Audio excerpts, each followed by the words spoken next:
আলহামদুলিল্লাহ, এক রাতে তাহাজ্জুদে এক এতিম অভাগী মেয়ের দোয়া কবুলের গল্প। মন থেকে পড়া তাহাজ্জুদ কখনোই মিস হয় না। তাহাজ্জুদ দোয়া কবুলের ক্ষেত্রে তীরের মতো কাজ করে। আসসালামু আলাইকুম। এতদিন বিভিন্ন গ্রুপ থেকে সোশ্যাল মিডিয়ার দোয়া কবুলের গল্প, নাম না জানা ব্যক্তিদের দোয়া কবুলের গল্প আপনাদেরকে শুনিয়েছে। আজকে আমার অতি আপনজন একজনের দোয়া কবুলের গল্প শোনাবো। কিভাবে একটি এতিম মেয়ের দোয়া কবুল হয় তাহাজ্জুদের এক সেজদার মাধ্যমে। যার দোয়া কবুলের গল্পটি বলবো সে হচ্ছে আমার আপন বড় বোনের মেয়ে, আমার আপন ভাগ্নি। তার সাথে আমার বয়সের পার্থক্য 4 বছরের। আমার ভাগ্নি যখন ক্লাস 5-এ পড়ে আমার বোন মারা যায়। সে যখন মারা যায় তার 2টি সন্তান ছিল, 2টিই মেয়ে।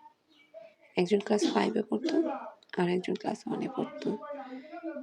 এভাবে তাদের জীবন যায়। তার মা মারা যাওয়ার পর সে তার বাবার কাছেই থাকতো, দাদা দাদির কাছেই থাকতো। তাদের বাবা অত্যন্ত পরিমাণে তাদেরকে ভালোবাসতো। আমাদের দুলাভাইয়ের সাথে আমাদের এখনো সম্পর্ক ভালো আছে, যেভাবে আগে ছিল এখনো সেভাবেই আছে। উনি আমাদের যথেষ্ট পরিমাণে সম্মান করে, ভালোবাসেন। আমরাও তাকে যথেষ্ট পরিমাণে সম্মান করি এবং ভালোবাসি। তো আমার ভাগ্নির সাথে আমার যেহেতু 4 বছরের ডিফারেন্স, তো একটা সময় আমার ভাগ্নির জন্য একটা বিয়ের প্রপোজাল প্রায় ঠিকই হয়ে যায়। তো আমার বাবা বললো, এরকম তো তোমার ভাগ্নির বিয়ের কথা হচ্ছে, আজকে তোমার ভাগ্নিকে দেখতে আসবে। যদি ছেলের বোনের পছন্দ হয় তাহলে শুধু ওকে দেখতে, যদি দেখে পছন্দ হয় তাহলে চেইন বা কিছু একটা পরাবে, তারপর আর কি বিয়ে নেক্সট আর কি পদক্ষেপ নেবে তারা। তো তখন করোনার টাইম চলতেছিল, করোনা শুরুর দিকে, এপ্রিল মাসে। হ্যাঁ, তো ছেলের বোন আসে। তো আমার সে ভাগ্নিকে দেখে সে পছন্দ করে, আমার বড় ভাগ্নিকে দেখে, এবং চেইন পরিয়ে যায়। যেহেতু তখন করোনার টাইম চলতেছিল এবং বিয়ে নিষিদ্ধ ছিল, ওই টাইম করার জন্য নিষেধ ছিল, কারণ যে বেশি মানুষ একসাথে গ্যাদারিং করা যাবে না। তো তারা একটা 5-6 জন মানুষ নিয়ে এসে বিয়ে পড়াবে, এরকম একটা জিনিস। তো যাই হোক, তো আমি বিকালে ঘুমিয়েছি। বিকালে ঘুম থেকে ওঠার পরে দেখি আমার মোবাইলে একটা মেসেজ এসেছে আমার ভাগ্নির। তো সে একটা ছেলের ছবি দিয়ে বলতেছে সে এই ছেলেকে পছন্দ করে আর এই জায়গায় সে বিয়ে করতে রাজি না। এখন আমি যেন কিছু করি। আসলে ওই মুহূর্তে আমার বাসার, আমার ফ্যামিলিতে আমার পরিস্থিতিটা খুব একটা ভালো ছিল না। আমার সিচুয়েশনটা খুবই খারাপ ছিল, খুবই খারাপ ছিল। একমাত্র ওই টাইমে আমার বাবা শুধুমাত্র আমার সাথে কথা বলতো, ভালো ব্যবহার করতো। বাকি আমার যে আদার্স ভাই বোন, ভাবি, এরা আমার সাথে আর কি কথা বলতো না, খারাপ ব্যবহার করতো। এবং আমার মাও ঠিক মতো আমার সাথে তখন কথা বলতো না। তো তখন আমি তাকে ফার্স্টে তো একটু বকা দিই যে এগুলো তোমার আগে বলা উচিত ছিল। এখন সিচুয়েশন আসলে অনেক বেশি গভীর হয়ে গিয়েছে, যেহেতু তোমাকে একটা চেন পরানো হয়েছে। তো তারপর আমি তাকে বলি যে আচ্ছা ঠিক আছে, দেখি কি করা যায়।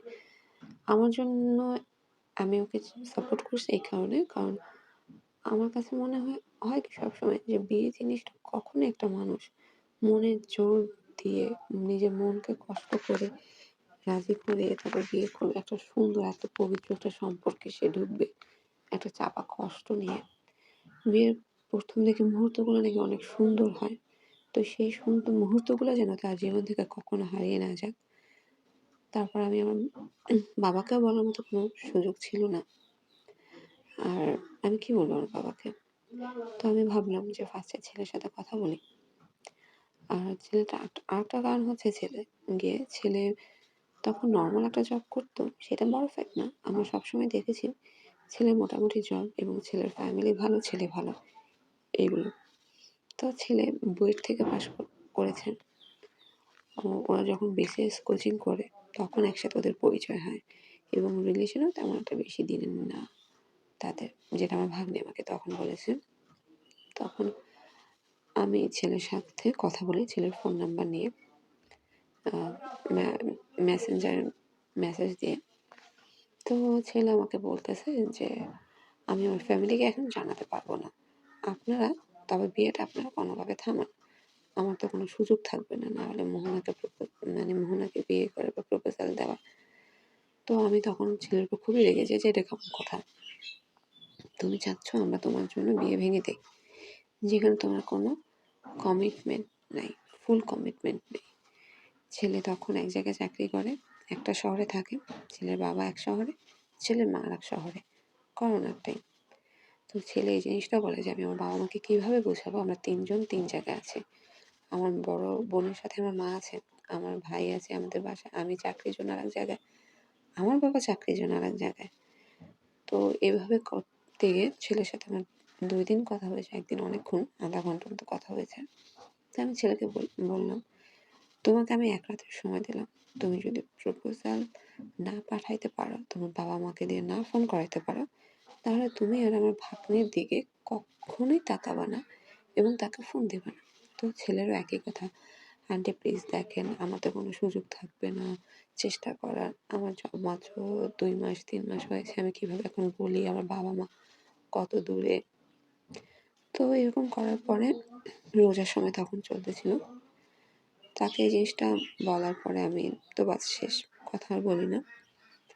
তো আমার ভাগ্নিকে আমি বললাম যে তুমি আল্লাহর কাছে সাহায্য চাও, এই মুহূর্তে তোমাকে কেউ যদি সাহায্য করতে পারে সে একমাত্র আল্লাহ সুবহানাহু ওয়া তাআলা, আর কেউ তোমাকে সাহায্য করতে পারবে না।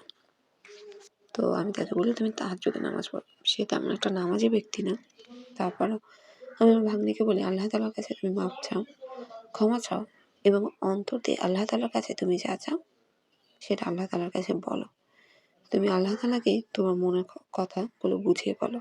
আসলে আমাকে বলে, একে বলে, ওকে বলে কোনো কাজ হবে না, কোনো উপকার আমরা তোমার করতে পারবো না। অসম্ভবকে সম্ভব করার মালিক শুধুমাত্র একজন, সে হচ্ছে আল্লাহ তাআলা স্বয়ং নিজে। এছাড়া আর কারো এই সিচুয়েশন থেকে তোমাকে উঠাতে পারবে না। আমি তখন তাকে এও বলি, দেখো ছেলে কিন্তু এরকম বলছে, তুমি কি করবা তুমি বুঝে নাও। ছেলে কিন্তু তোমাকে কোনো সাপোর্ট করছে না। এই বিয়ে ভেঙে দিলে যে তোমাকে সে বিয়ে করবে, এটার কোনো কিন্তু গ্যারান্টি আমি দেখতেছি না। তো অতএব তুমি আল্লাহ তাআলার কাছে নিজের মন খুলে কথা বলো এবং সাহায্য চাও। তখন সে বলল আচ্ছা ঠিক আছে, আমি তাহাজ্জুদ নামাজ পড়বো। তো ওই দিনকার পরে তৃতীয় দিনকার সকালবেলা ছেলে আমাকে ফোন দেয়। আমাদের হাতেও কিন্তু তেমন একটা সময় ছিল না, প্রায় 1 সপ্তাহের মতো সময় ছিল।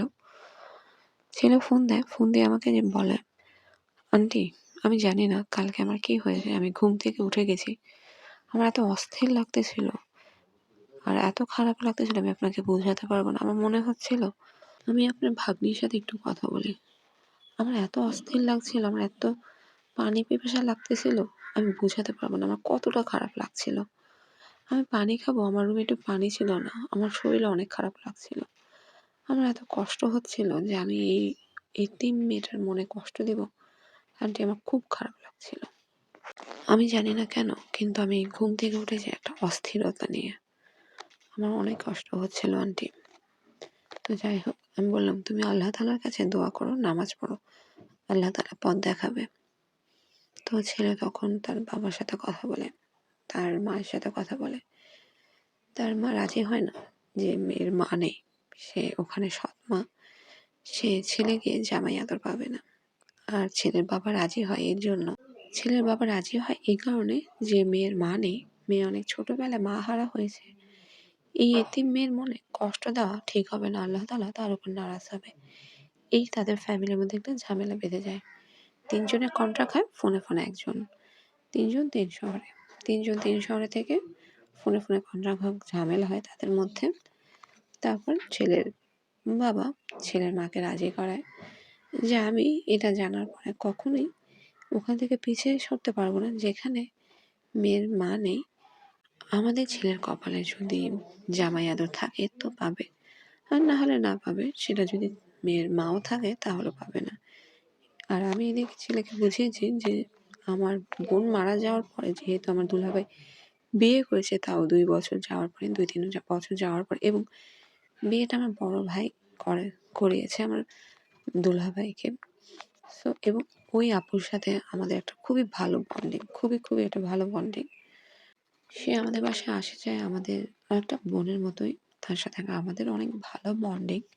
তো ছেলে 4র্থ দিন আমাকে ফোন দেয় যে আন্টি আমার বাবা রাজি হয়েছে, আমার ফ্যামিলি রাজি হয়েছে, এখন আমরা কি করতে পারি, কাকে দিয়ে কথা বলাতে পারি? তো আমি তখন বলি, তোমরা আমার ভাইয়ের সাথে কথা বলো, আমার মেজো ভাইয়ের সাথে কথা বলো, তোমার বাবাকে দিয়ে ফোন দেওয়া, বাকিটা আমার মেজো ভাই করবে।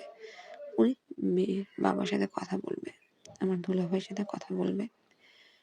তো দেখি ঘন্টাখানেক পরে ছেলে আমাকে ফোন দেয়। আমার ভাগ্নি বলে, না আসলে ও যদি খারাপ ব্যবহার করে আমার মামা তোমার বাবার সাথে, তাহলে কি হবে?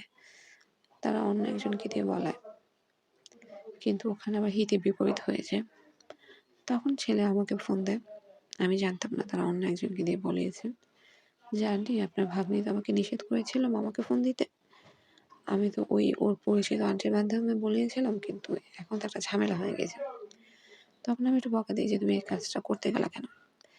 বলছি, বিসমিল্লাহ বলেন আমার ভাইকে ফোন দাও, বাকিটা আল্লাহ তাআলা দেখবে, আল্লাহর উপর ছেড়ে দাও। তো ছেলের বাবা আমার ভাইকে ফোন দেয়। আমার ভাই ফোন ধরতে পারে না। ছেলে স্বাভাবিক অস্থির হয়ে যায়, কারণ ছেলে তো ছেলের বাবার সাথে নাই। তো ছেলে আমাকে ফোন দেয় যে আন্টি আমি তো 2 বার মামাকে ফোন দিয়েছি, মামা তো ফোন ধরছে না। আমি বললাম, তোমার মামা আসলে হসপিটালে গিয়েছে আমার বাবাকে নিয়ে, তোমরা একটু ধৈর্য ধরো, আর ফোন দেওয়ার দরকার নেই। উনি যখন দেখবে যে একটা ফোন নাম্বার থেকে বারবার কল আসলো, উনি নিজেই সেখানে কল ব্যাক করে জিজ্ঞাসা করবে, তুমি তোমার বাবাকে একটু বুঝিয়ে বলে দাও যে আপনার ফোন দেওয়ার দরকার নেই। উনি ফোন দিবে যখন দেখবে কেউ তাকে ফোন দিয়েছে, কারণ এটা তো স্বাভাবিক, একজন ভদ্রলোক এটাই তো করবে, তাই না? আর এখন তো সেই আগের মতো সময় নেই চৌধুরী সাহেব ওই স্টাইলের। তো আমার ভাই যখন বাসায় আসলো, ফ্রেশ ট্রেশ হলো, উনি দেখলো ওনার নাম্বারে 2টা কল। তখন আমার ভাই ওই নাম্বার কল দেয়। ওই নাম্বার কল দেওয়ার পরে ছেলের বাবা বলে যে দেখেন আমাদের এই পরিচয়, তো আপনাদের মেয়ের সাথে আমার ছেলের একটা সম্পর্ক আছে। তো আমার ভাই বলে, তাহলে আপনি এখন কি চান? তো ছেলের বাবা বলে যে ভাই আমরা চাই সম্পর্কটাকে আগাতে। আমরা যেহেতু ছেলে মেয়ে দুজনেই পর্যাপ্ত পরিমাণের বয়স আছে তাদের, ম্যাচিওর এনাফ, আমরা চাই সম্পর্কটা আগাতে। ছেলে আমাদের যেখানেই বলবে আমরা সেখানেই সম্পর্ক করতে রাজি, আমাদের কোনো সমস্যা নেই। তখন আমার মেজো ভাই বলে, আচ্ছা ঠিক আছে, আমি বাকি ফ্যামিলি মেম্বারদের সাথে কথা বলে, মেয়ের বাবার সাথে কথা বলে আপনাকে জানাবো। তো সে আমার দুলাভাইকে জানালো, বড় দুলাভাইকে, ছোট মেজো দুলাভাইকে জানালো। যেহেতু আরেকটা কথা বলে নেই, আমার ভাগ্নিদের কোনো আপন চাচা বা ফুপু নাই, ওর বাবা একাই, তো ওর যা মামা খালারাই সব কিছু। তো এটা জানানোর পরে একটু সময় নিয়ে আমি আবার বাবাকে একটু পুশ করি, তাকে বোঝাই যে ছেলে হয়তো এখন কম টাকার জব করতেছে, এটা কোনো সমস্যা না। ছেলে একটি ভালো শিক্ষা প্রতিষ্ঠান থেকে অনার্স মাস্টার্স করেছে, মানে সরকারি ইঞ্জিনিয়ারিং একটি বিশ্ববিদ্যালয় থেকে, বাংলাদেশ সব থেকে নামকরা সরকারি ইনস্টিটিউট থেকে। তো ছেলে এখন কম টাকা জব করতেছে, এটা তো আর ম্যাটার না, ছেলে ভদ্র কিনা, ছেলের এডুকেশন ব্যাকগ্রাউন্ড ভালো, ছেলের ফ্যামিলি ব্যাকগ্রাউন্ড ভালো, এটাই তো যথেষ্ট। আমার বাবাকে বোঝানোর পর আমার বাবা একটু রাজি হয়। তারপর আর কি ওখান থেকে তাকে, আমার ভাগ্নিকে যারা চেইন পরিয়েছিল তাদেরকে বলে যে আসলে আমার বাবা, মানে আমার ভাগ্নির নানা, উনি অন্য জায়গায় একটা ছেলে পছন্দ করে ফেলেছেন, সে জানতো না যে চেইন পরানো হয়েছে। এই বলে তাদেরকে চেইনটা ফেরত দেওয়া হয়, যে ওর তো মা নেই, ওর নানাই মুরব্বি, দাদা নেই, দাদি নেই, তো আমাদের একমাত্র মুরব্বি ওর নানা। ওর নানা যেখানে পছন্দ করেছে আমাদের না চাইতেও সেখানে বিয়েটা দিতে হবে, এই বলে ওই ছেলেপক্ষকে চেইনটা ফেরত দেওয়া হয়। আলহামদুলিল্লাহ এতটুকু তো আগালো, কিন্তু এরপর একটা সমস্যা দেখা দেয়। সমস্যাটা হচ্ছে, যেহেতু করোনা, একটা গ্যাপ পড়ে যাওয়ার কারণে ছেলের মা, যে রাজি ছিল না, সে আস্তে আস্তে ছেলের মনে আমার ভাগ্নি সম্পর্কে নেগেটিভিটি ভরতে থাকে।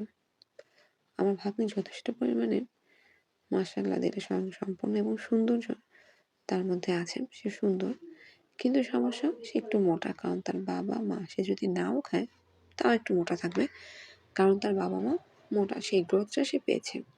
তো এই কথা তার বোন, তার মা তাকে আস্তে আস্তে পুশ করতে থাকেন যে দেখ, এর মধ্যে ছেলের বিসিএস এর ভাইভা আটকানো ছিল এবং ছেলের বিসিএস এর ভাইভা হয়ে যায়, আর ছেলে বাংলাদেশের সিকিউরিটি এজেন্সি ওখানেও জব পায়।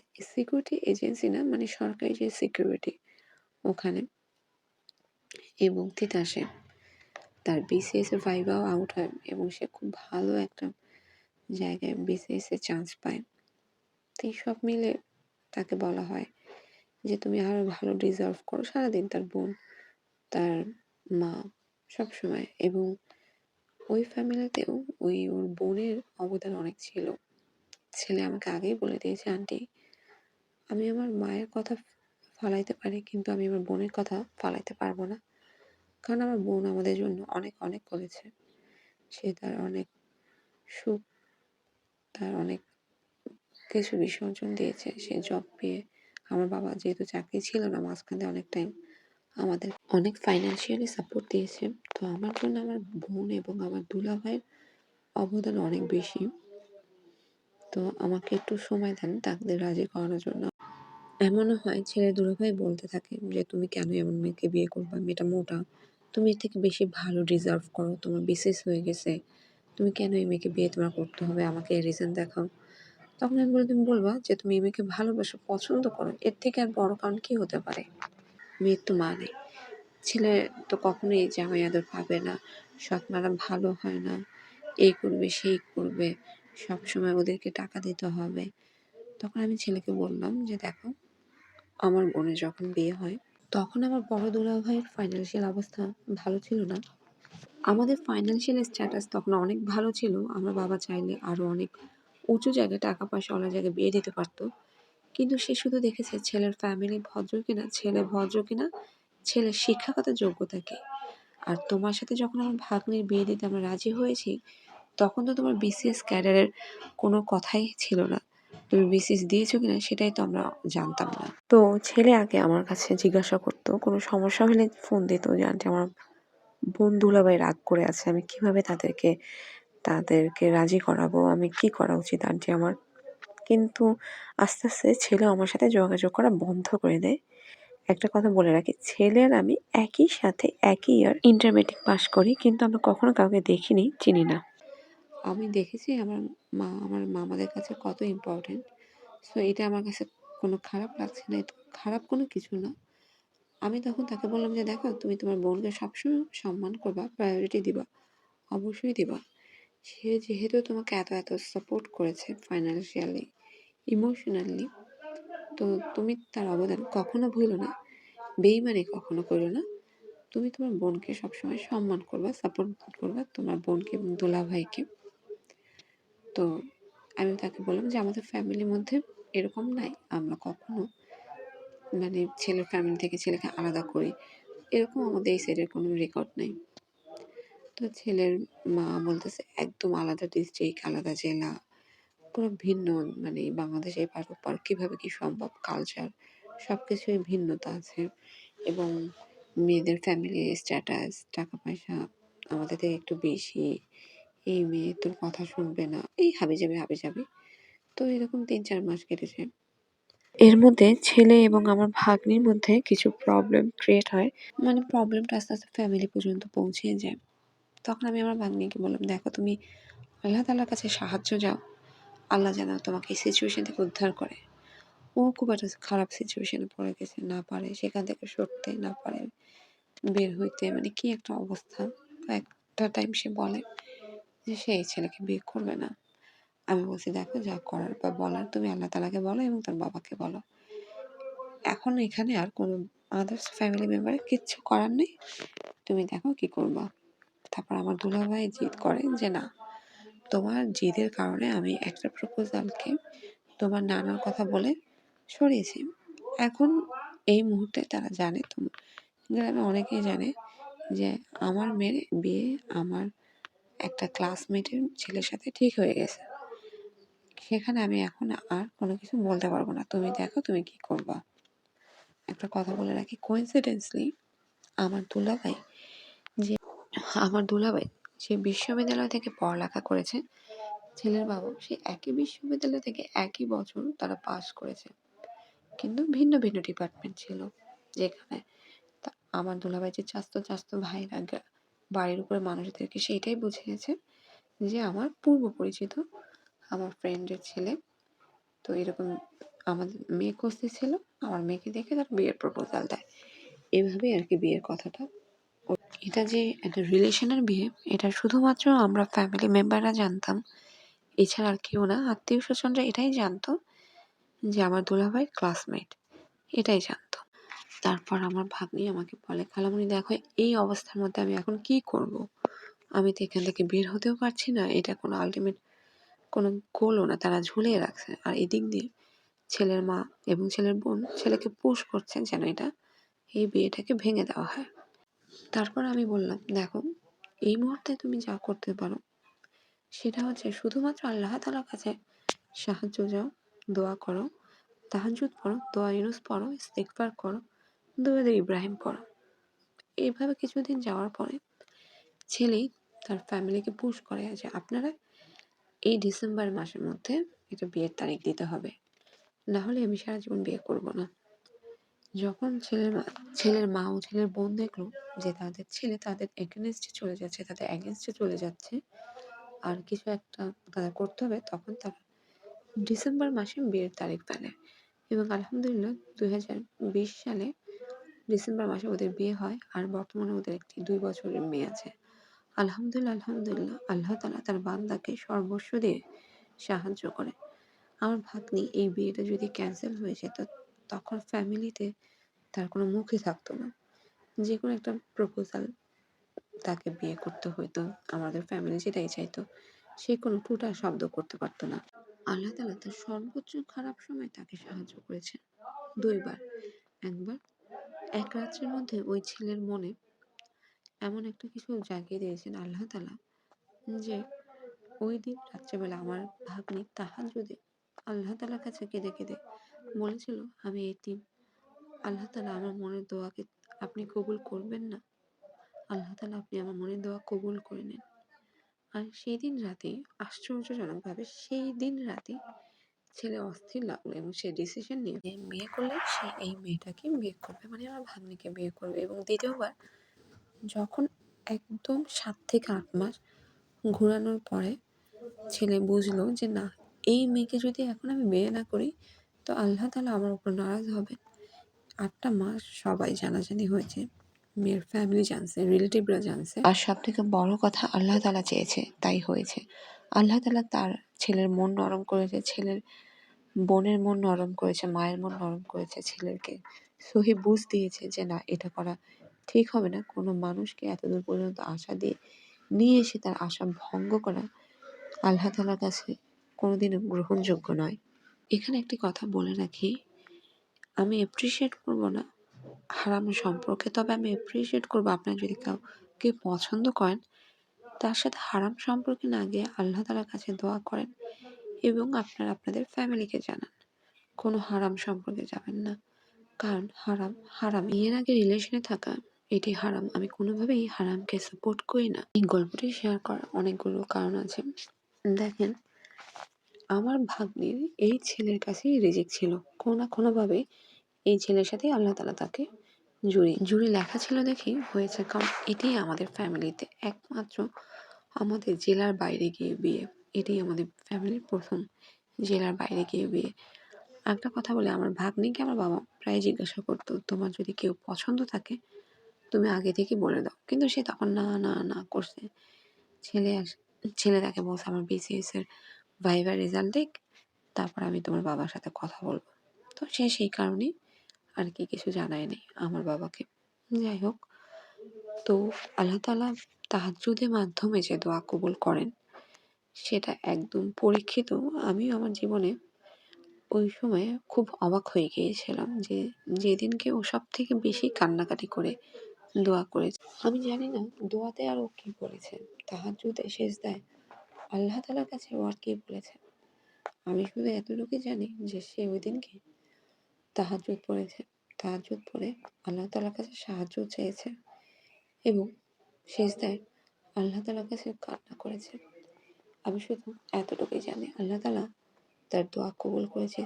তাহাজ্জুদ যে তীরের মতো কাজ করে, ওইটা আমার দেখা সবথেকে বড় পরীক্ষিত। বিশ্বাস করেন, আমি ওইদিন অবাক হয়ে গিয়েছি। অনেক অবাক হয়ে গিয়েছি। মানে আমি কি বলবো? আমার ভাগ্নি দুপুরের দিকে আমাকে ফোন দিয়ে বলে, "খালামণি আমি এভাবে তাহাজ্জুদ পড়েছি।" আমি বললাম, "আল্লাহ তাআলার উপর ছেড়ে দাও, বাকিটা আল্লাহ তাআলা দেখবেন।" তার ঠিক ৪ কি ৫ ঘন্টা পরে ছেলে নিজে আমাকে ফোন দিয়ে বলে, "খালামণি কালকে রাত্রে আমি ঘুম ভেঙে যায় আমার খুব অস্থির লাগে। আমি কোনোভাবে সেহরি করি, আমি পানি খেতে চাই, পানি খেতে পারি না। আমার খুব অস্থির লাগতে শুরু করলো। আমার মনে হলো যে কোনোভাবেই হোক আমাকে আপনার ভাগ্নিকে বিয়ে করতে হবে। আল্লাহ তাআলার কাছে কোনো কিছুই অসম্ভব নয়। সম্ভব, অসম্ভব সব মানুষের কথা। আল্লাহ তাআলার কাছে কোনো কিছুই অসম্ভব না।" আল্লাহ হাফেজ। সবাই ভালো থাকবেন। আপনাদের দোয়ায় আমাকে রাখবেন।